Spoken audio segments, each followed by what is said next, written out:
నమస్కారం రైతన్నలారా, welcome to Telugu farming tips YouTube channel.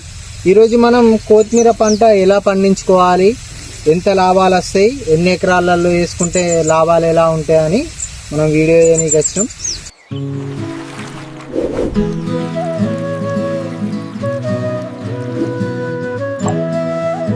ఒకే నెలలో ఎక్కువ లాభాలు తెప్పించే పంట ఏదైనా ఉన్నదంటే కేవలం కొత్తిమీరతోనే మనకు సాధ్యమవుతుంది.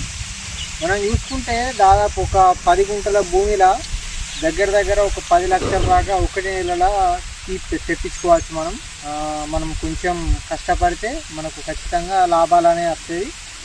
ఇప్పుడైతే మనం రెయిన్ పైప్ ఇరిగేషన్లో ఉన్నాం. రెయిన్ పైప్తోనే కొత్తిమీర ఎంత బాగా స్పందిస్తానో చూడండి. మాకు ఇది దాదాపు వేసి ఒక 25 రోజులేమో అవుతుంది. విషయం మంచిగా ఉంది. ఇంకొక 5 రోజులు అయితే కథ ఇది మొత్తం పీకేసి మళ్ళీ సేమ్ కొత్తిమీరనే పెట్టాలనుకుంటున్నాం. మేము చూసుకుంటే ఫస్ట్ మెత్తగా సారవంతమైన భూమిని మెత్తగా దున్నుకొని, ఇప్పుడు కనబడుతున్న విధంగా దున్నుకొని, నెక్స్ట్ అందులో ఇత్తులు వేసుకొని రెయిన్ పైప్ అనేది వేసుకొని, రెయిన్ పైప్ లేదా 2 విధాలు వేసుకోవచ్చు. రెయిన్ పైప్ వేసుకున్నా పర్లేదు, లేకపోతే డ్రిప్ మన స్ప్రింకర్స్ టైప్ ఉంటాయి, స్ప్రింకర్స్ టైప్ పెట్టుకున్నా కూడా ఇబ్బంది ఏమి ఉండదు. ఇక్కడ మీకు కనబడుతుంది అనుకుంటా రెయిన్ పైపు. పోతే మనం స్ప్రింకర్స్ పెట్టుకుంటా కూడా చాలా ఉపయోగాలు ఉంటాయి. ఇదైతే బ్యాట్ పోసేస్తుంది, ఇట్లా ఎక్కువ పెద్ద పెరిగినప్పుడు కొంచెం ఇట్లా అడ్డం పడుతుంది. ఏం బాధపడాల్సిన అవసరం ఏం లేదు. మళ్ళీ కొంచెం ఎండ కొట్టిందా అంటే ఇవి లేచి నిల్చుంటాయి.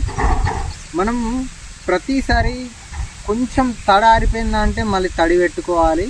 మనం డైలీ పెట్టాల్సిన అవసరం కూడా లేదు. మనకు తడి 2 రోజులకు ఒకసారి తడి ఆరిపోయినప్పుడు పెట్టుకున్నా కూడా మంచిగా పెరుగుతుంది మొక్క అనేది. ఇప్పుడు చూడండి, మనకు దీనికైతే ప్రస్తుతానికి ఒక రోగం కూడా రాలేదు.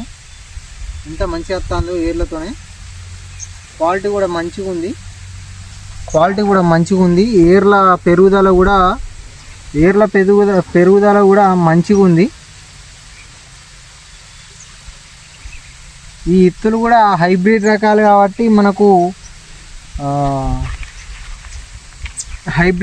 కాబట్టి మనకు ఏ నేలలో వేసినా కూడా కంపల్సరీ గ్రోత్ అనేది ఉంటుంది ఆ ఇత్తులో. ఇది చూసుకున్నట్టయితే మాకైతే మంచిగా ఉంది. ఇది మా అనుభవంతోనే చెప్తున్నా. ఇప్పుడు నేను కావాలంటే ఈ సీడ్స్ ఫోటో కూడా మనకు రైట్ సైడ్ వేస్తా చూడండి. ఇవి కనబడుతున్నాయి. ఈ ఇత్తులతోనే మేము ఈ పంట అనేది వేసుకున్నాం. క్వాలిటీ మాత్రం మంచిగా ఉంది. ప్రమోషన్ అని ఏమనుకోకండి, మనకు ప్రమోషన్లు ఇచ్చే అంత పెద్ద ఛానల్ కూడా కాదు. మాకు ఇది మంచిగా గ్రోత్ ఉంది కాబట్టి మీరు కూడా కొంచెం ఏదో మీకు హెల్ప్ అవుతుంది అని చెప్పి మేము చెప్తాను. ఈ దగ్గరున్న స్టోర్స్లలో ఈ కొత్తిమీర ప్యాకెట్లు ఉంటే తెచ్చుకొని మీరు కూడా వేసుకోండి, మంచి లాభాలు ఉన్నాయి. చూసారు కదా ఈ వీడియోని. మీకు నచ్చినట్టయితే లైక్ చేసి, షేర్ చేసి, సబ్స్క్రైబ్ చేయడం మాత్రం మర్చిపోకండి. ఈ వీడియోని షేర్ చేస్తే మిగతా రైతులకు కూడా కొంచెం ఉపయోగకరంగా ఉంటుంది. మేము ఏ సీడ్స్ వేసినాం, ఏ సీడ్స్తోనే ఎట్లా వచ్చిందని వాళ్ళకు కూడా వెళ్తుంది. క్వాలిటీ మాత్రం మంచిగా ఉన్న ఇత్తులు. సబ్స్క్రైబ్ చేయడం మాత్రం మర్చిపోకండి. బాయ్.